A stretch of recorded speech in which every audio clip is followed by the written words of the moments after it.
Hey, folks, welcome back. This is Chris once again in Central Texas. After some bumps and obstacles in the road, the first ever service dog who will now become somewhat famous, Bruce the service dog, is en route from South Africa to the United States at this hour. Family currently in the air, confirmed with me just moments ago. Some of you may remember this story that this family was due to leave last week. I believe it was on Tuesday, if I recall correctly. They had arranged everything. And the week prior, they contacted me very concerned and said that they're having challenges because the dogs, of course, they go through all the medical screening and all the other things take place. But apparently, when they arrive in the U.S. shore, they have to go to the kennel where a vet looks them over, unlike the cats, which you can typically carry, with you up front if they allow that. But you can't do that apparently coming out of South Africa. So they have to go to the kennel and be looked at briefly and then released by the veterinarian. But this family had, from the very outset at the beginning of this program, identified that they had a service dog. Their daughter has a blood pressure issue, if I'm not mistaken. And what happens is that her blood pressure drops and she faints and can be seriously injured, just a drop of a hat like that. So they have a service dog. And it's amazing what dogs can detect. The dog knows when she's in danger and will nudge her and let her know, get her attention. She knows to sit down and be safe. So they had identified this from the very outset that they have a dependent family member who has a service dog, and they need to consider that for the case. So this was all discussed with the screening with RSC. It was all discussed with USCIS in their interviews. They had contacted everyone involved along the way, and they were told it'll be fine. This is not a problem. You'll be able to get there. It won't be an issue. But just before it was time to go, they're trying to book a reservation because, of course, they don't give you 2 months advance notice that you're going to fly out on this date. You just find out mere days before you fly, unfortunately. So they contacted Atlanta. They tried to get a reservation in the kennel, but it was full. But this isn't a pet. This is a service dog. It's a life necessity. It's not an option. This isn't a holiday. So they contacted me. I think it was a Wednesday night. I think it was something like that. And I was involved in live. And I called the CDC, the Centers for Disease Control in Atlanta, and they work 24 hours a day. So I got a number for the kennel there to talk to the people responsible in the morning. I called them and let them know about it. Meantime, someone else intervened on their behalf, and a congressman somewhere may have intervened. I don't know if it was my action or the congressman's action, and it really doesn't matter who's responsible. And we're not looking for glory here, but whatever the case is, they're able to get a reservation, so all things are settled.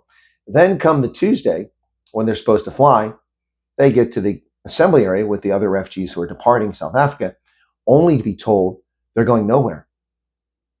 What are you doing with the dog? Well, it's our daughter's service dog. Well, where you're going, they can't accommodate a dog. Well, first off, how do the folks at the assembly area even know that they can't accommodate a dog where they're going? That sounds preposterous to me. I mean, I doubt they're in touch with every one of the case officers and know the exact circumstances of every single person's lodging on reception when they arrive in the United States. I mean, if they did, they might do something about the family I was told about today, who are being told that there's no room at the lodge, no room at the inn, so they're being put into a homeless shelter. Yeah, I'm running that story down to find out if it's true or not, but none related to them. So I find that to be a bit preposterous that they said that. Also, the family said, well, here are the emails from all the people we've talked to, and this was all confirmed. It's all good to go. And our reservation in Atlanta. Well, nonetheless, they went nowhere. This was a problem. So I contacted someone in the U.S. government, and then it wasn't too long after that, the Church World Services, or through RSC, got in touch with them, got this thing all sorted out. People apologized to them profusely, but this never should have happened.